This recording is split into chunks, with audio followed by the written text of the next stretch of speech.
Good morning to all. Thank you for being in this session. It is truly my great pleasure to be introducing to you this morning's plenary speaker, Professor Diana E. Henderson. Diana Henderson is Arthur J. Connor Professor of Literature and McVicker Faculty Fellow at the MIT, and she's a central figure in the contemporary field of Shakespeare studies, especially in its intersection with digital humanities and the study of gender and adaptation. Diana Henderson is the author of Collaborations with the Past, Reshaping Shakespeare Across Time and Media from 2006, and of Passion Made Public, Elizabethan Lyric, Gender and Performance from 1995. But she's also edited several essential volumes on Shakespeare, namely the famous Alternative Shakespeare's 3 from 2008, also A Concise Companion to Shakespeare on Screen from 2006, Shakespeare and Digital Pedagogy from 2021, and more recently, the Arden Research Handbook of Shakespeare and Adaptation from 2022. She's also co-editor of the annual Shakespeare Studies journal, 11 issues of which you have co-edited. I think the last one came out a few days ago. Yeah. The 52nd volume. And so she's published more than 50 essays on Shakespeare, but also on early modern gender studies, domestic culture, poetry, drama, popular culture, modern performance, Nahum Tate, pedagogy, Ulysses, and Indian cinema. And alongside her scholarly writing, she also works as professional and university dramaturg and theatrical consultant. And her online and performance projects include collaborations with the Royal Shakespeare Company, the Potomac Theatre Project, Actors Shakespeare Project, and the Compagnia dei Colombari. On top of this, she co-leads the MIT Global Shakespeare's Curriculum Initiative and was principal investigator in creating the edX MITx course called Global Shakespeare's Recreating the Merchant of Venice. And she's also served as the president of the Shakespeare Society of America from 2013 to 2014.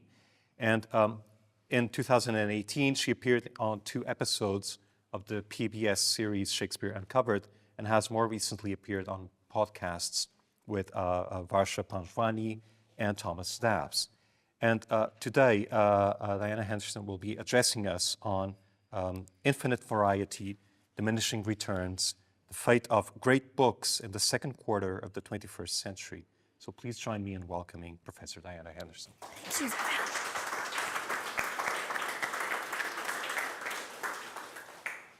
Thank you, Miguel. That was an incredibly generous. I'm exhausted, but I've been living a long time, so I didn't do it all in one day.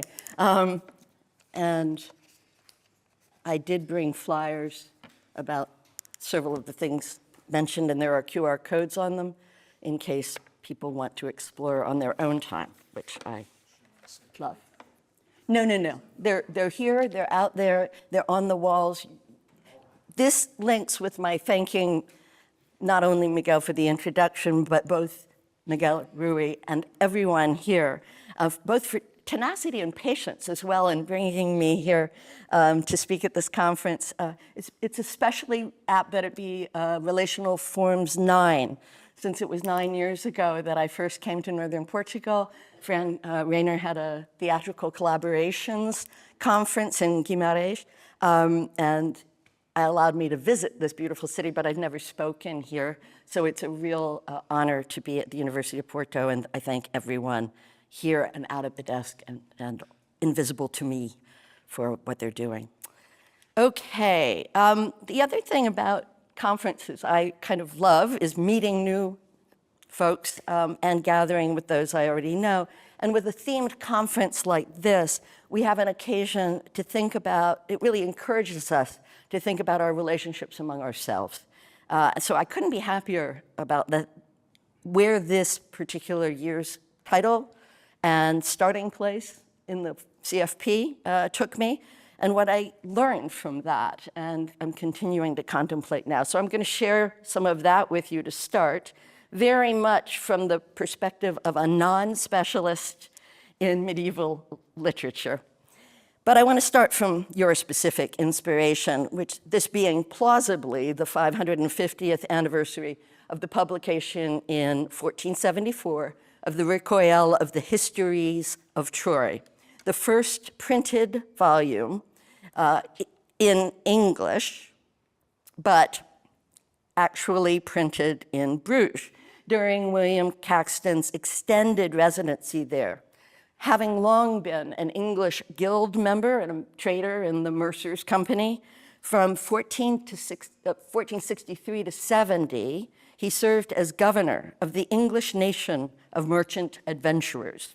He also gained skills in the new technology for Europe of movable type printing with the leading Burgundian publisher Collard-Manson, and seems to have studied it as well in Cologne between 1470 and 72, even as he was in some form of service to the young Burgundian Duchess Margaret of York, sister of the reigning English King Edward IV, she who had become Charles the Bold's third wife in 1468 amidst extravagant pageantry famed across Europe. It was at the request of Margaret, according to Caxton's preface, that he wrote and translated what we should also say was a compilation already extant of romances loosely derived from Greek antiquity. So although Caxton would soon after return to England and set up the first print shop there in Westminster, the point signaled in this conference's CFP bears repeating. The volume so celebrated as the first book printed in English was both printed in Bruges and was a translation from the French Recueil des Histories de Troyes by Raoul Lefebvre. Now, Lefebvre's manuscript had originally been presented to the father of Margaret's husband, the previous Burgundian Duke, Philip the Good. So even the origin story of English language printing then was not originally or entirely English. Moreover, Lefebvre's volume was an adaptation that also blurred temporalities, combining stories from a mythic classical past with fashionable chivalric romance in the high Burgundian style of his own day. All this before Caxton traversed further linguistic and geographical boundaries to honor the English-born Burgundian Duchess. This frontispiece showing Caxton bowing as he presents his volume to Margaret reveals how human networks defy simple territorial mapping, just as the volume's title itself reflects societal melding.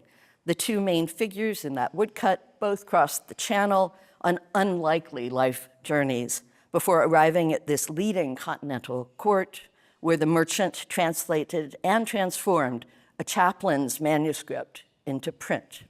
550 years before Brexit, with its distorted back formation obscuring inconvenient truths then, pure Englishness was already a fiction.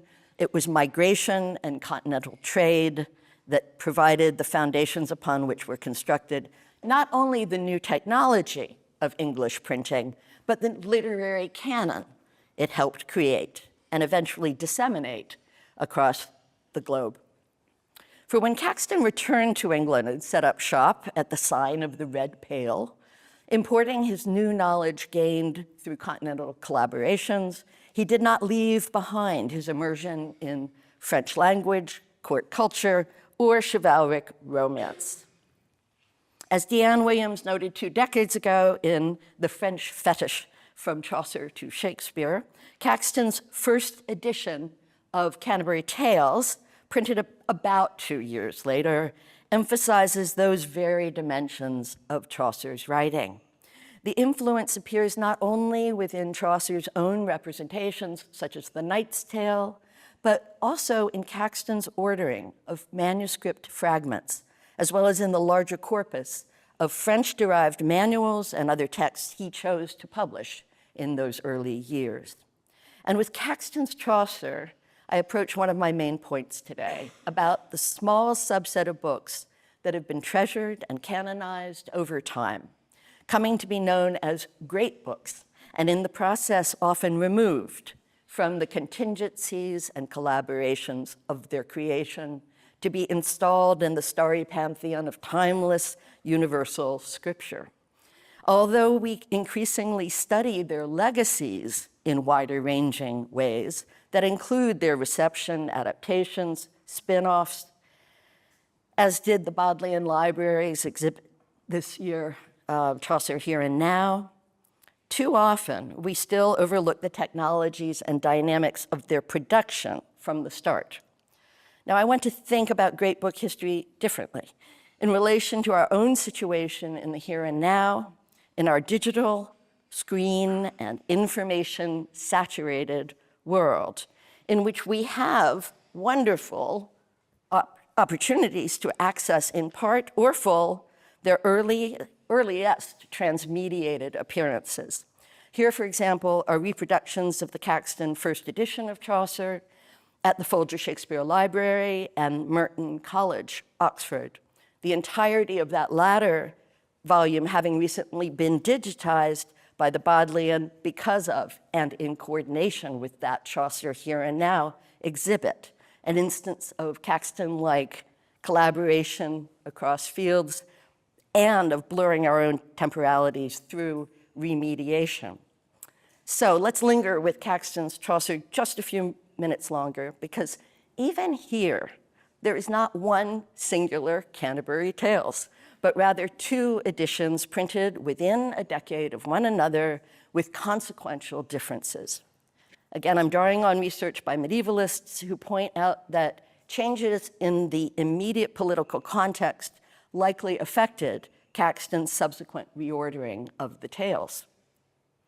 The great book, known as the Canterbury Tales, now, was a diverse set of circulating manuscripts rather than one definitively ordered collection when Chaucer died in 1400. It was left for others to determine how they would sequence their own compilations after the point in Chaucer's narration when the miller and his tale disrupt an initially decorous hierarchical order of storytelling.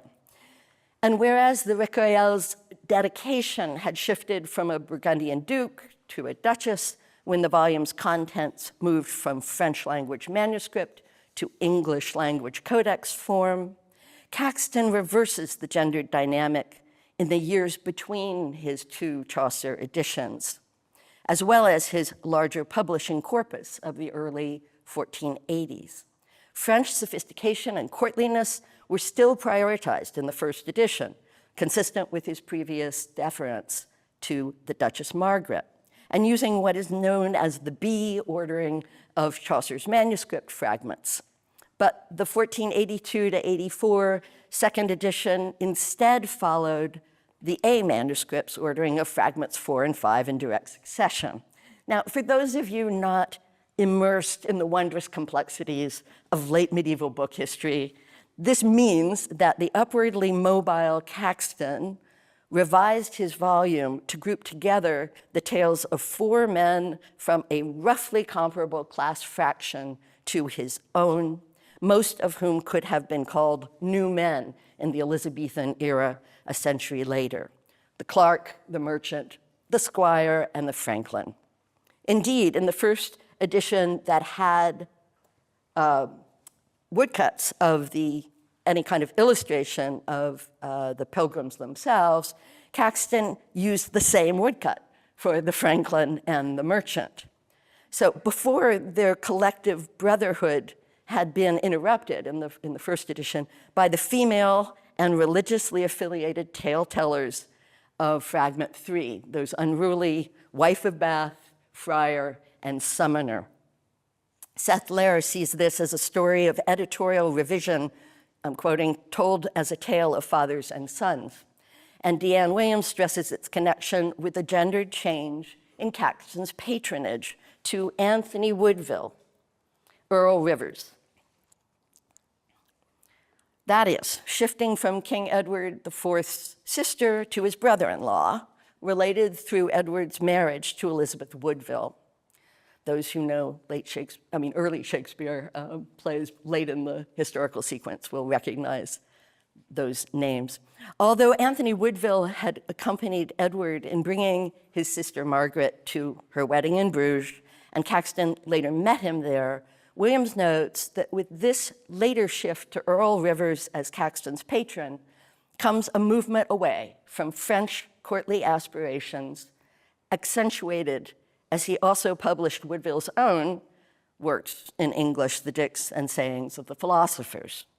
In Caxton's subsequent publications, including Thomas Mallory's compilation of chivalric romances, The Mort d'Arthur of 1485, there are more signs of anti-feminism, albeit of a less strident sort than is found, say, in Chaucer's Clark's Tale, or than are confronted by his wife of Bath. So, while not exactly the tech bros of their age, Caxton and Woodville's new pride in English masculinity and printing becomes part of the performance of that second edition and of Caxton's later publications. It provides the seeds for a patriarchal tradition that has viewed Chaucer as the father of a distinctly English literary canon.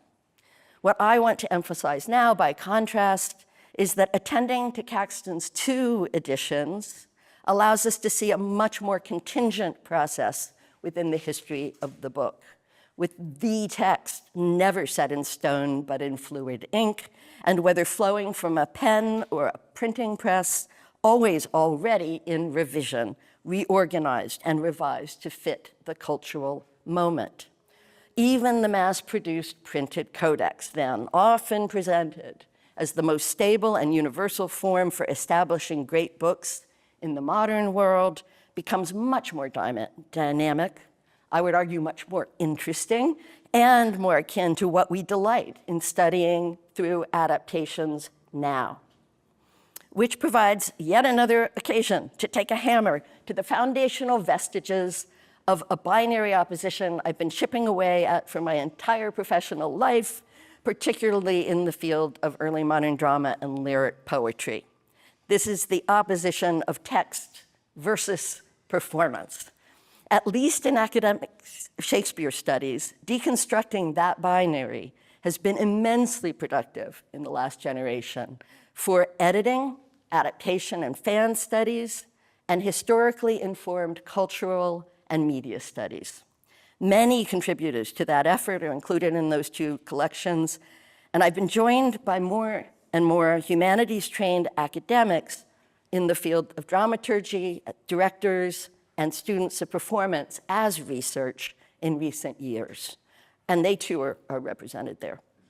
My hope is that, conversely, their accounts will help us do a better job in persuading some of our more resistant colleagues in performance studies and some professional artists to join those already helping in reprioritizing and re-examining both texts and context together, finding joy and profundity in the archive as well as the repertory, allowing the specificity of words their subtle power as a fundamental part of performance and performance studies. Now, this conference's description focuses on the endurance of cultural items through a range of transformations, with an emphasis on the technologies that sustain various exchanges and relays. That last phrase, when Rory first wrote me an email invitation, I began thinking with such procedures, but I like this expansion of that phrase. I'm trying to reorient those two words emphasizing continuity, endurance, and sustain in a more dynamic direction influenced by eco-critical discourses of sustainability and durability through recycling.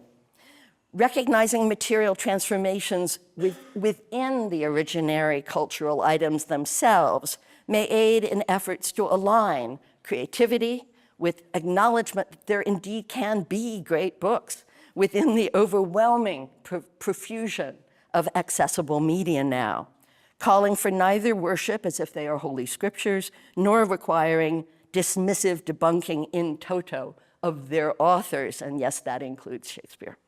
but rather recognizing that these works and their legacies still reward the investment of time and deep study.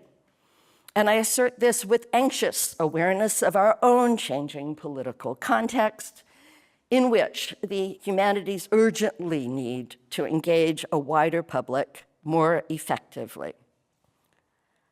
To make a case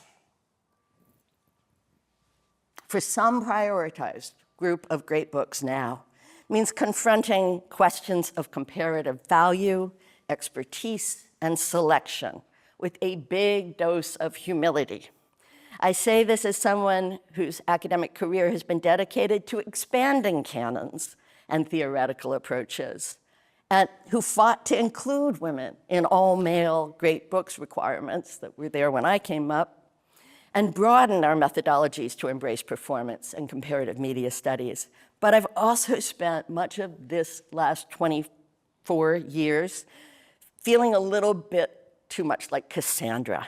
And as I've spoken about the need for swift reforms within the humanities, as language and literature enrollments beyond introductory and general education requirements have dwindled, at least in the Anglophone Academy, and our own field's dedication to the scholarly monograph, I love them too, has inhibited other forms of outreach and creativity by continuing to prioritize the individual over the collective. In these efforts of reform, paradoxically, I am asserting that some set of great books do matter and can be our friends. Without such a foundation, I increasingly see a wonderfully creative generation of students who neither know or can build upon the legacy of earlier ones, while my own published interventions seem only to preach to the converted. And that's if I'm lucky. Just to take one example that struck me as I prepared to speak this coming Monday in Lisbon, thank you, Miguel, about Shakespeare's Henry V. And having written and spoken about Henry for, well, too many times between 1994 and 2012, I spoke about the value of attending to the Queen of France's extraordinary role in history and also in that play's resolution. I find that the only major television series to adapt the tetralogy after I wrote all of that, that is The Hollow Crown, erased her as thoroughly as had Ken Branagh 2 decades before. Now call me Sisyphus or, I don't know, at least at best a salmon fighting upstream. But it's not going to stop me trying, nor has scholarship ever been about taking the short view. I know all of that, and I obviously didn't expect the director, Thea Sharrock, to read my essays. Nonetheless, rather than just continue to make my own interpretive arguments, and I'm waiting until we reestablish in a new media landscape familiarity with some shared corpus of primary texts from earlier times and the scholarship that helps illuminate them. You'll notice my last monograph was 2012, and that was intentional, okay? Publishers have fewer slots, and people who need to publish books should have them, in my opinion. Nonetheless, we'll keep going, and I'm increasingly working to find better ways for us to coordinate and disseminate our efforts more broadly, to share what we've learned and loved through co-editing, digital pedagogy, digital projects, and in-person pedagogy. And in this effort, I also regard conferences as crucial. They're precious opportunities for us to advance these collaborative models. So in the time remaining, I'll share some illustrative experiences involving my efforts there, both hopeful and concerning, drawn from the in-person classroom and from online projects, and conclude briefly mentioning some new directions. My first and cautionary example is local. From the dawn of this millennium, when I was among the founding faculty members of MIT's Comparative Media Studies program, and taught one of its 4 required courses for the master's degree called Major Media Texts. This CMS program, like women's, queer, and film studies before it, all grew out of the literature faculty's advocacy and leadership. And the CMS program's initial curriculum prioritized two axes of comparison: diachronic and synchronic across historical time and different media forms, respectively. Unlike many historical survey or great books courses, and distinct from a companion CMS course on theory and methods, major media texts centered on the same processes as does this conference. Furthermore, it expanded outward from artistic creations granted to be somehow major or highly valuable in themselves, and also through transmedial adaptation. So to take Shakespeare plays with which I began my syllabus, the quarto and folio Henry V's were studied alongside Laurence Olivier's 1944 film, viewing the latter not only as a version of the Allied war effort at the time, but also attending to William Walton's orchestral score as analyzed by a guest film music specialist, and in relationship to the film's non-realist visual tableaus, based as they are on the illustrated manuscript of the Limbourg brothers' Tréhericher de Jean Duc de Berry. The Burgundian artworks are everywhere. Similarly, the play Othello was juxtaposed with Verdi's opera and with Franco Zeffirelli's film adaptation of Verdi. Now, were I to teach major media text today, I would be adding to that cluster Indian director Vishal Bhardwaj's Omkara, attesting to the great strides in attention to Asian Shakespeare since then, but also to the importance of an axis of comparison missing in the CMS program's origins. That is, the geographical and cross-cultural, despite the importance of post-colonial theory and even my own interests at the time. I did include Satyajit Ray's film Jasagar, the music room, and had work on Indian ragas and the writings of Rabindranath Tagore. It was an attempt to expand contextual analysis of the Bengali Renaissance beyond only direct adaptations. But, and this may speak to literary overspecialization, a cultural blind spot, or an increasingly damaging lag in putting our own theories into praxis, my syllabus remained wildly and Eurocentric. I will turn, again, at the end to something where I think we're going that is hopeful in cross-cultural comparative humanities. My immediate point, though, here is that I cannot teach this class anymore for two reasons.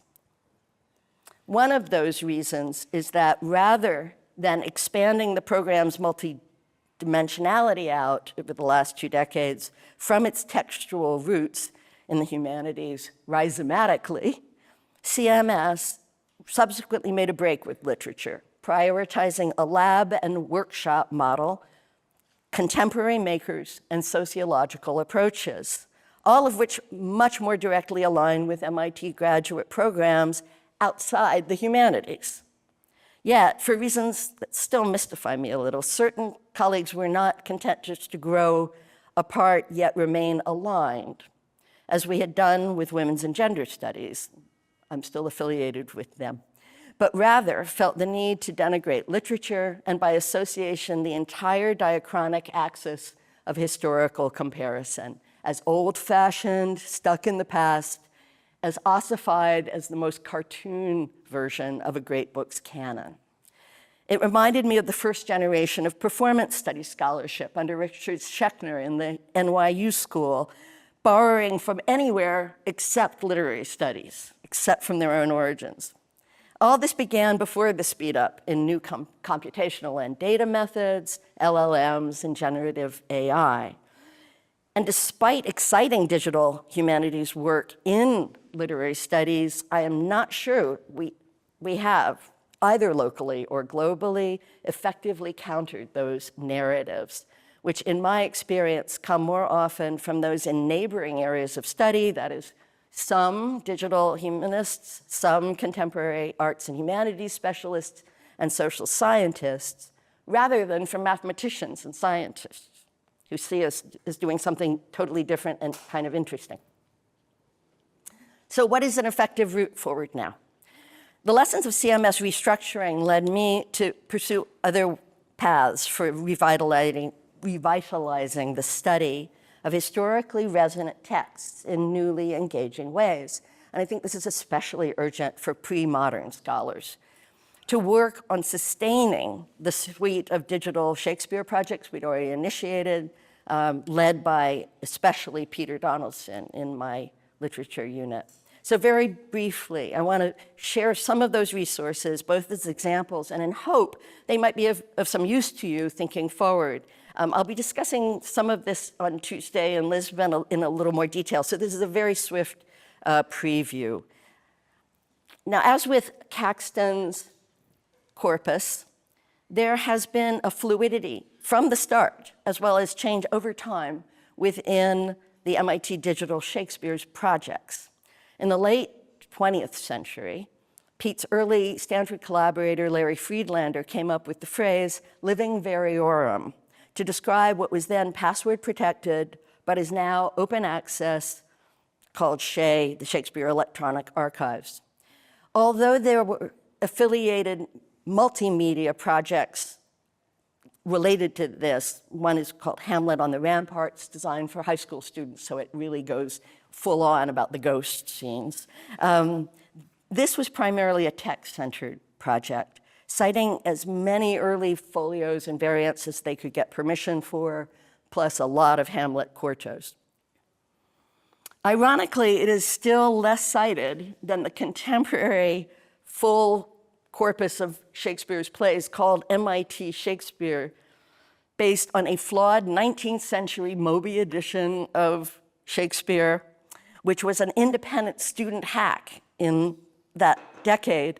A wonderful spirit of open access when the web was beginning, but absolutely no quality assurance. And we as professors still can't take it down. We don't own it. We can't edit it. We keep trying, and we hope eventually to be able at least to contextualize it as a moment in time within the digital revolution, and to better distinguish it from the more credible scholarly projects we've since produced. But it's still true. Almost every time I go to a conference, somebody goes, "What? Your MIT Shakespeare plays, there are no footnotes." I go, I know. We didn't do it. It's not our fault, okay? What we did do, though, I think the one that we actually don't know this because we don't have sophisticated enough charting to know it, but we think the most widely used archive that we as scholars created is now the more than 15-year-old, but always dynamic and growing, Global Shakespeare's Video and Performance Archive, addressing the urgent need for more access to a wide range of performances around the world. It's an archive that emphasizes, I quote, uniquely extensive collection of theatrical videos, decentering, but still including some Anglophone productions, with particular geographical strengths where we have committed regional editors. I want to a shout out to Maria Mendes down in Lisbon. As a supportive but minor collaborator on that project, again, initiated by Pete Donaldson, I wrote about its challenges and opportunities about a decade ago in Stephen O'Neill's edited collection, Broadcast Your Shakespeare. Now its founder has retired from teaching, so I'm trying to continue its enrichment, not make it like most digital humanities projects which disappear within 2 to 5 years. So we're trying, and one way is through contributions from students in our undergraduate research opportunities program.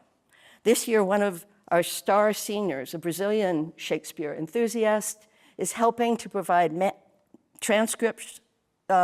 We don't trust AI to do our translation for obvious reasons. But she's doing transcriptions and metadata from some of the Othello-related productions from our large Portuguese language archive of Brazilian performances that is regionally co-curated by Chris Basato Smith. Now, I want to highlight that as one opportunity where we'd love to see growth internationally with partners. Simultaneously, because of copyright, for use in our classrooms at MIT, we developed smaller single play archives with password protection necessary because they include full film versions.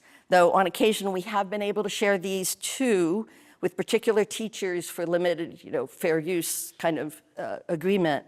And we'd love to do more of that. Belinda Young, the person who actually handles all the back end password stuff, is willing to help anyone who wishes to join us in that, so that we can also gain more information on what's of use to the people who care out there. These sites help our non-specialist undergraduates swiftly compare multiple versions of a single play, and indeed single scenes or parallel moments within that play, that they can construct their own sort of sequence of arguments. And that Hamlet module, it's the one we began with, and it still contains the most metadata and tagging of what's called selected film clips in the menu there. It's a clipping tool as well in there that allows a student user's creativity in gathering whatever are their preferred examples, exporting them to cite in their own multimedia presentations and essays. And that one proved so useful, we fed it now back into that larger open access archive so anybody can use the corpus that way. Undergraduate Erica Yang's work on the Much Ado module, and that's on the right. You'll see it has no clips there listed as at the moment this was taken.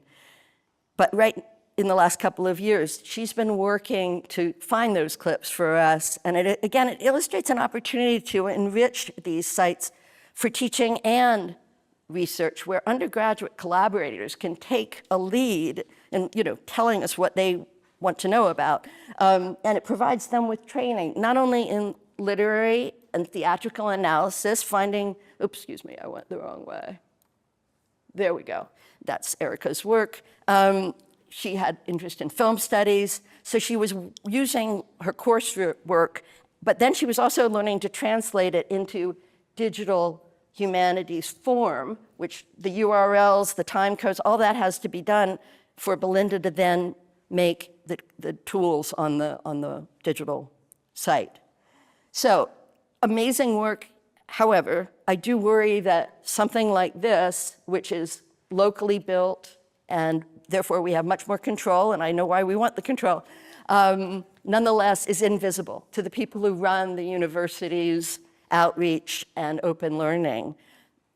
12 years ago, they went MOOC. They went all MOOC. Fortunately, backed off a little from that, but nonetheless, edX became a company that we co-founded with Harvard. It was a nonprofit, and you'll see on this that I started working with edX because we had no visibility to the outside world. There was no literature, and it's still, this is the only literature listing from MIT.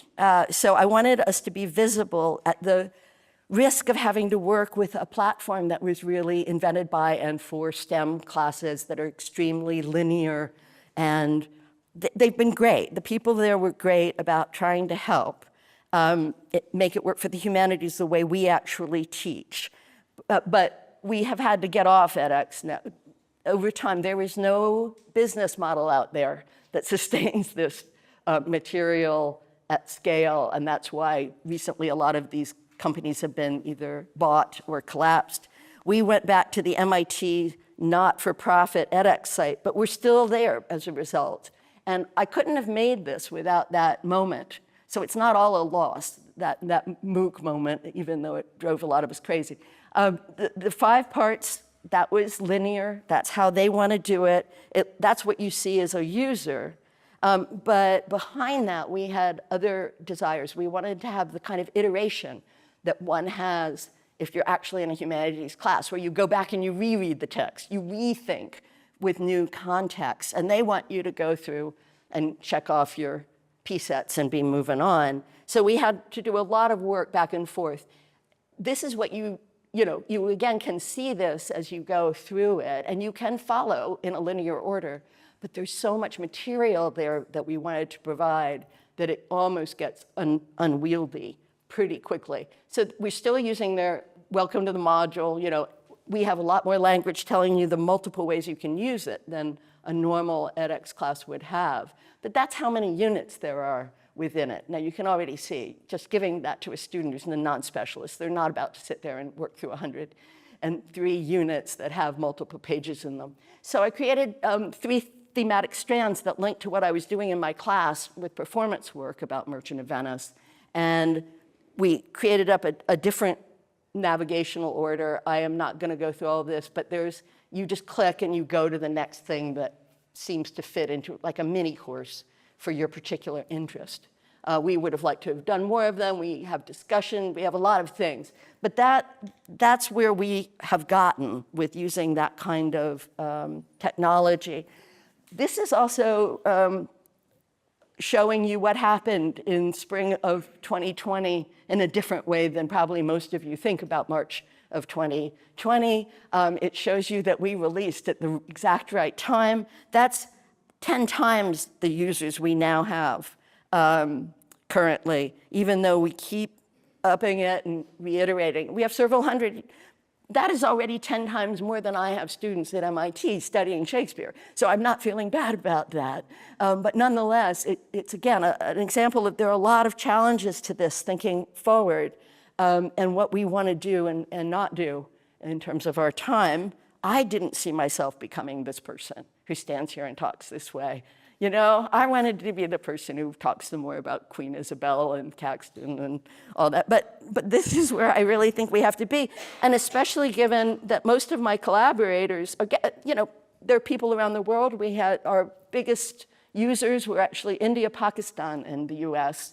But we had people in many different countries over time.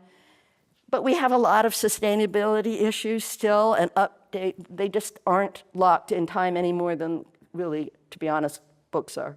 So we're working on that. We're working on that for future directions for the ones that are more visible to you.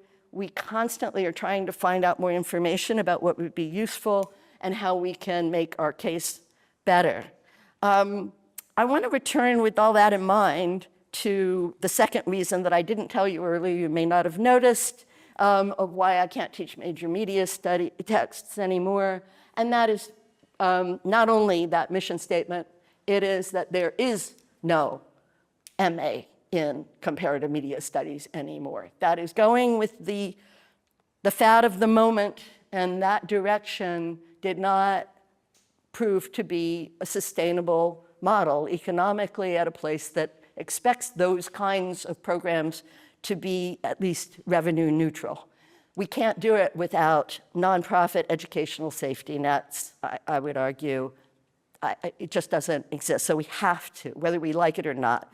We really need to be advocating, aware of the economics and the priorities of our own institutions, but also the wider world, and work together a bit more to make these things sustain, to be there in 5 years.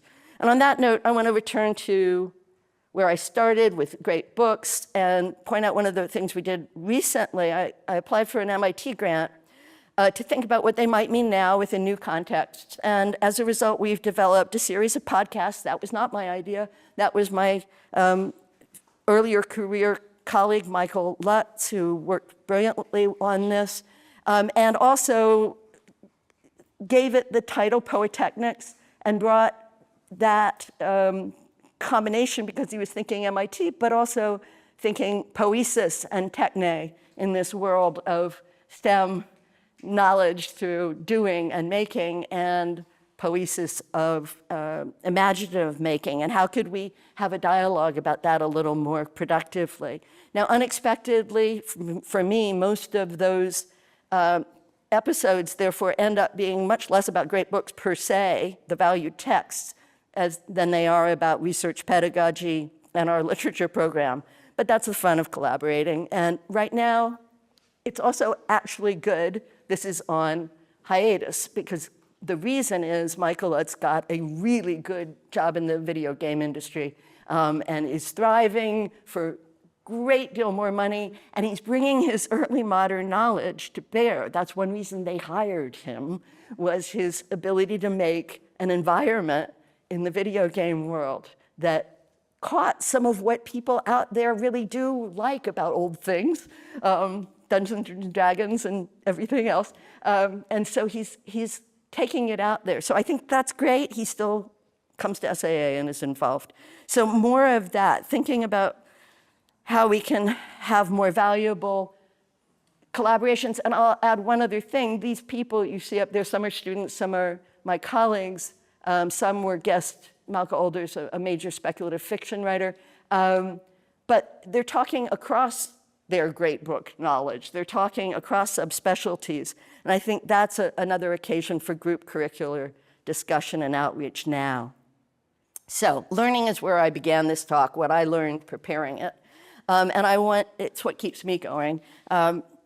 Rich collaborations, new energy. And yes, this is where we are right this week with a new initiative started by Vivka Denica, my colleague Shankar Raman, and some historians, folks in different fields, it uses some of the language that the CMS program's new mission statement does, some haunting there, but nonetheless, it's really thinking in terms of that long view, intercultural view of the humanities that recaptures some of what I found most exciting in the comparative media studies idea at the start. And they're taking it in new directions that I never would have thought we could do, including healing arts and work with environmental sciences, major issues in the world today, but truly with dedication to the humanities within that. It's unlikely, again, the collaborations today. My colleague Shankar is out at a business school in California where they're having a conference on the business of the humanities. But it's not just, bring in the humanists to teach you how to be like Claudius and keep State of Denmark from Hamlet. It's truly listening and working across fields. So acknowledging, it's a big tent, let's put it that way.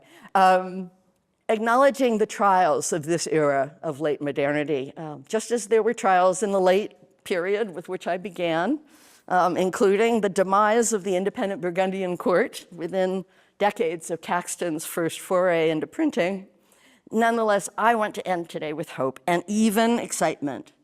If we keep contesting some of the tech bros' visions of new knowledge with our own vision of renewed knowledge, enriched by awareness of those historical legacies, including that of Caxton's own experimentation and dynamics, and again, with as much humility and openness to innovation as we can muster, I do think we can not only remember and maintain the great books idea we inherited, but find some common ground across media, continue to learn, share, draw on the past as well as present. All of that wisdom to help us survive. So thank you.